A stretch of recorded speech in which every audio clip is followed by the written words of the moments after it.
I'm going to tell you a little bit about my TEDx Houston talk.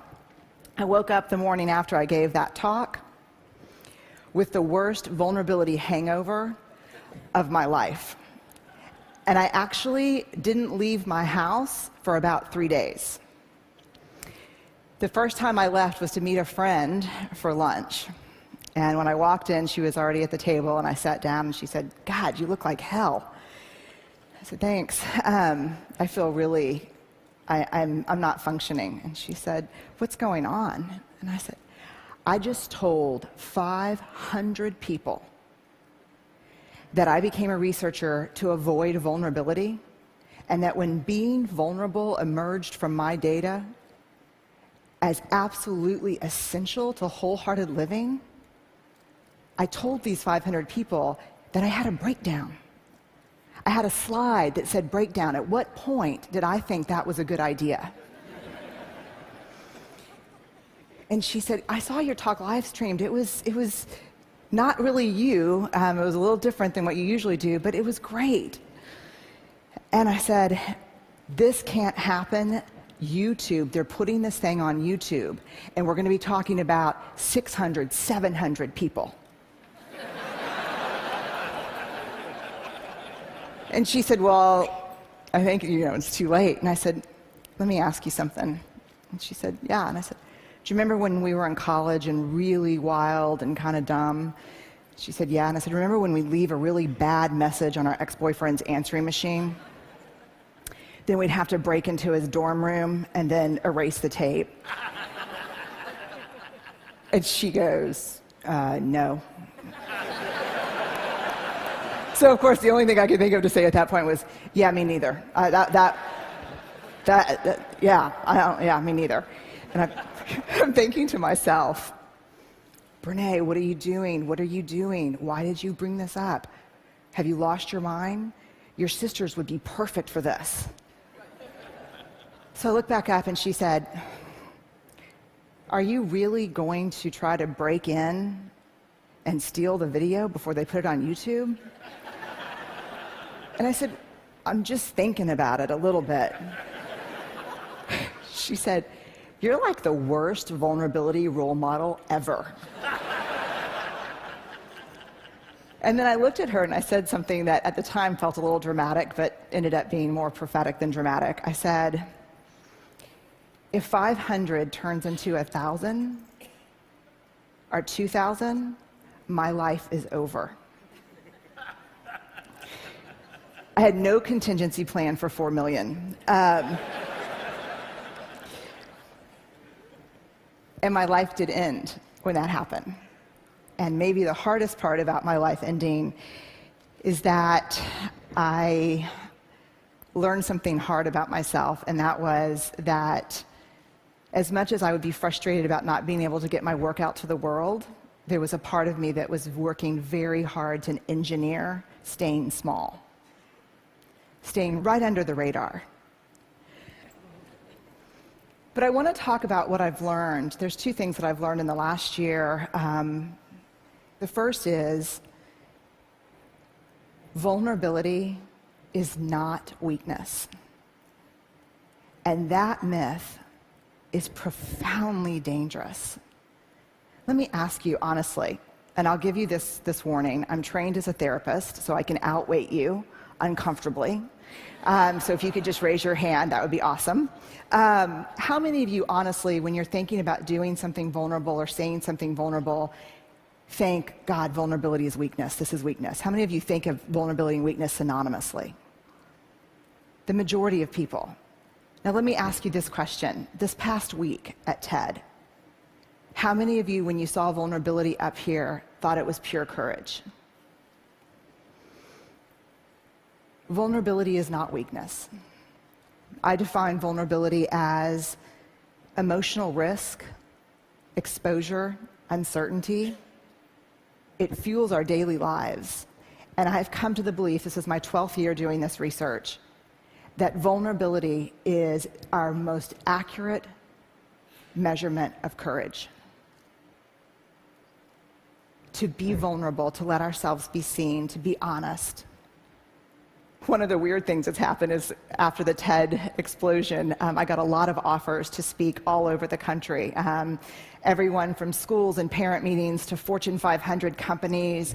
And so many of the calls went like this: hey, Dr. Brown, we loved your TED Talk. We'd like you to come in and speak. We'd appreciate it if you wouldn't mention vulnerability or shame.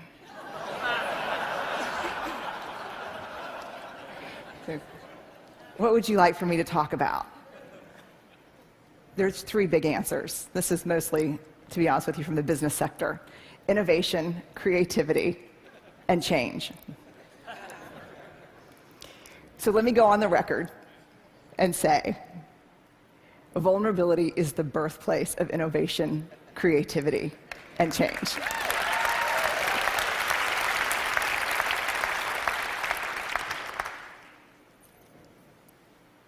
To create is to make something that has never existed before.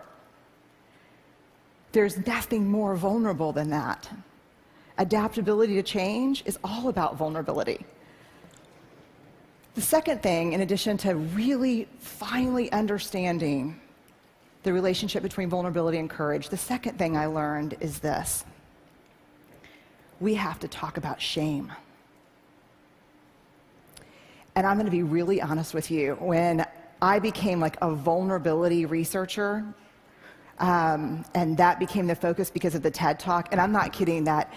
I'll give you an example. About 3 months ago, I was in a sporting goods store buying goggles and shin guards and all the things that parents buy at the sporting goods store. About from 100 feet away, this is what I hear: vulnerability TED, vulnerability TED.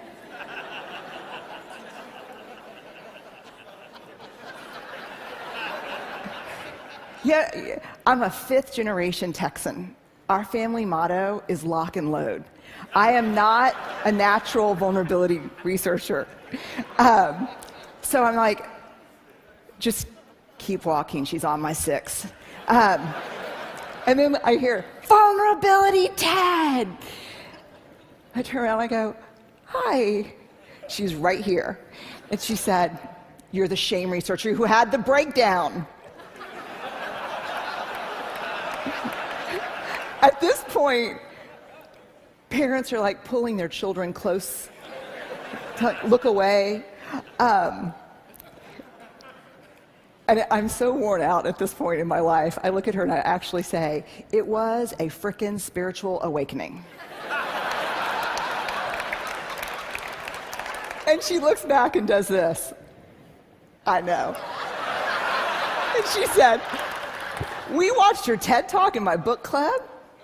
Then we read your book, and we renamed ourselves the Breakdown Babes. And she said, our tagline is, we're falling apart, and it feels fantastic. You can only imagine what it's like for me in a faculty meeting. So when I became Vulnerability TED, like an action figure, like Ninja Barbie, but I'm Vulnerability TED, I thought, I'm going to leave that shame stuff behind, because I spent 6 years studying shame before I really started writing and talking about vulnerability. And I thought, thank God, because shame is this horrible topic. No one wants to talk about it. It's the best way to shut people down on an airplane. What do? I study shame. Oh. And I see you, you know.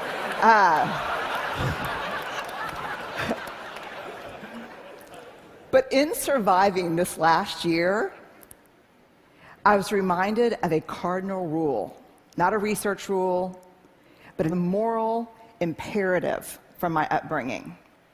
You gotta dance with the one who brung you. And I did not learn about vulnerability and courage and creativity and innovation from studying vulnerability. I learned about these things from studying shame.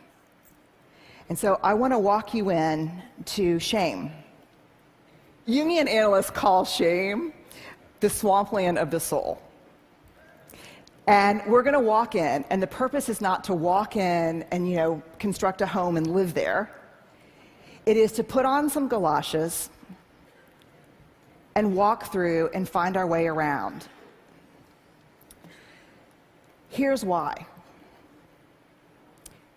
We heard the most compelling call ever to have a conversation in this country, and I think globally, around race, right? Yes, we heard that. Yes? Cannot have that conversation without shame. Because you cannot talk about race without talking about privilege, and when people start talking about privilege, they get paralyzed by shame. We heard a brilliant, simple solution to not killing people in surgery, which is have a checklist. You can't fix that problem without addressing shame, because when they teach those folks how to suture, they also teach them how to stitch their self-worth to being all-powerful. And all-powerful folks don't need checklists. And I had to write down the name of this TED Fellow so I didn't mess it up here. Mishkin Ingawale. I hope I did right by you. I saw the TED Fellows my first day here, and he got up and he explained how he was driven to create some technology to help test for anemia because people were dying unnecessarily. And he said, I saw this need, so you know what I did? I made it. And everybody just burst into applause, and they were like, yes! And he said, and it didn't work. And then I made it 32 more times. And then it worked. You know what the big secret about TED is? I can't wait to tell people this. I guess I'm doing it right now. This is like the failure conference. No, it is. You know why this place is amazing? Because very few people here are afraid to fail. And no one that gets on the stage so far that I've seen has not failed. I have failed miserably, many times. I don't think the world understands that because of shame. There's a great quote that saved me this past year by Theodore Roosevelt. A lot of people refer to it as the man in the arena quote. And it goes like this: it is not the critic who counts. It is not the man who sits and points out how the doer of deeds could have done things better and how he falls and stumbles. The credit goes to the man in the arena, whose face is marred with dust and blood and sweat. But when he's in the arena, at best, he wins, and at worst, he loses. But when he fails, when he loses, he does so daring greatly. And that's what this conference to me is about. That's what life is about daring greatly, about being in the arena. When you walk up to that arena and you put your hand on the door and you think, I'm going in and I'm going to try this, shame is the gremlin who says, you're not good enough. You never finished that MBA. Your wife left you. I know your dad really wasn't in Luxembourg, he was in Sing Sing. I know there's things that happened to you growing up. I know you don't think that you're pretty enough or smart enough or talented enough or powerful enough. I know your dad never paid attention even when you made CFO. Shame is that thing. And then if we can quiet it down and walk in and say, I'm going to do this, we look up and the critic that we see pointing and laughing, 99% of the time is who? Us. Shame drives two big tapes: never good enough, and if you can talk it out of that one, who do you think you are?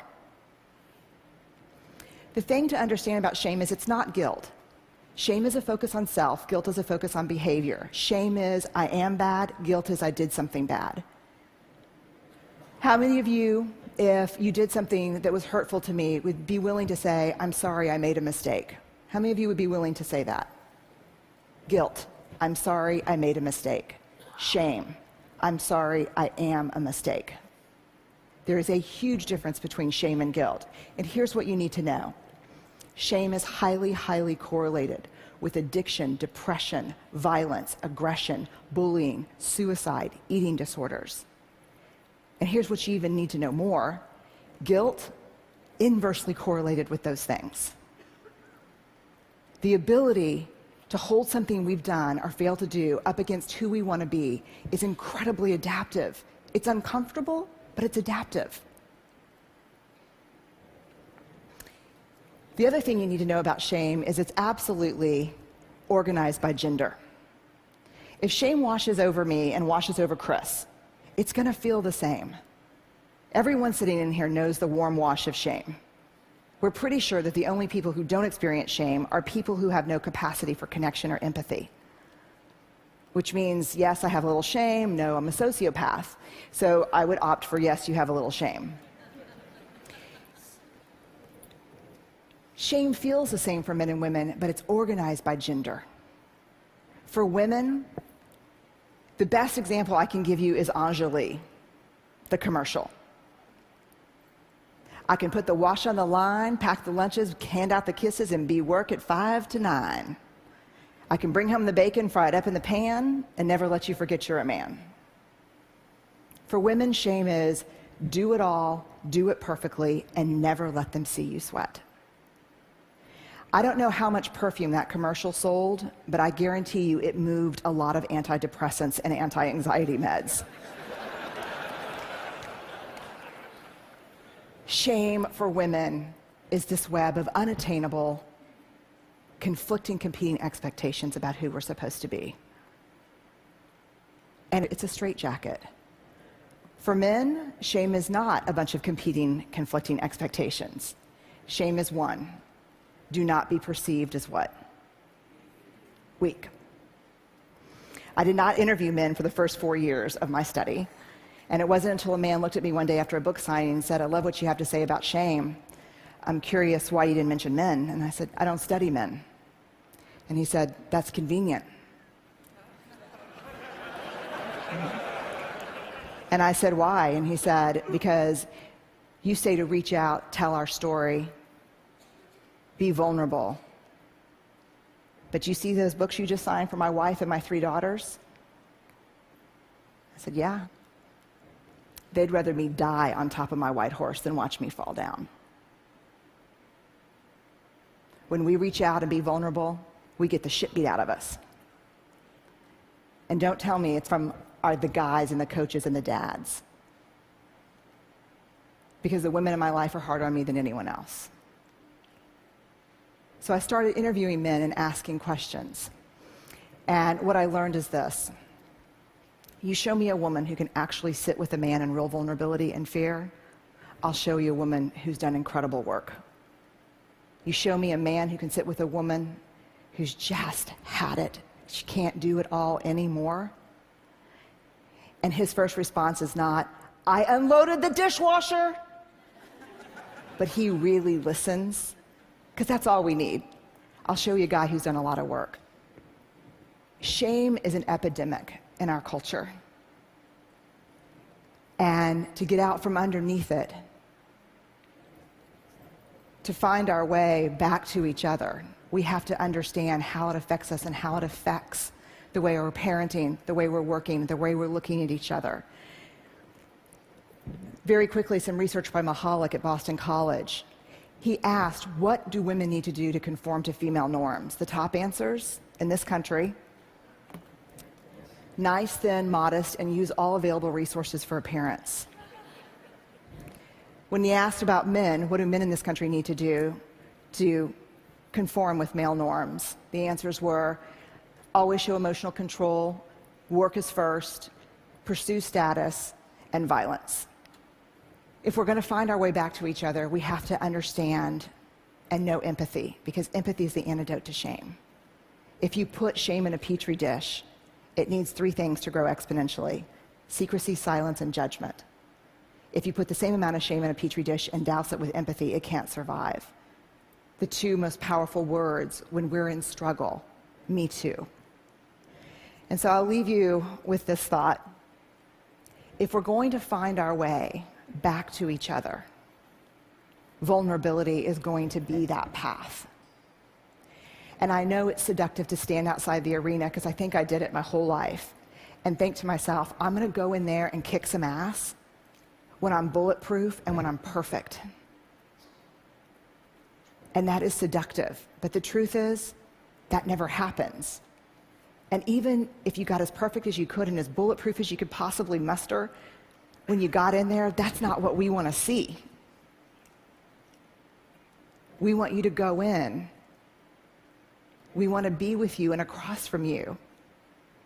And we just want, for ourselves and for the people we care about, and the people we work with to dare greatly. So thank y'all very much. I really appreciate it.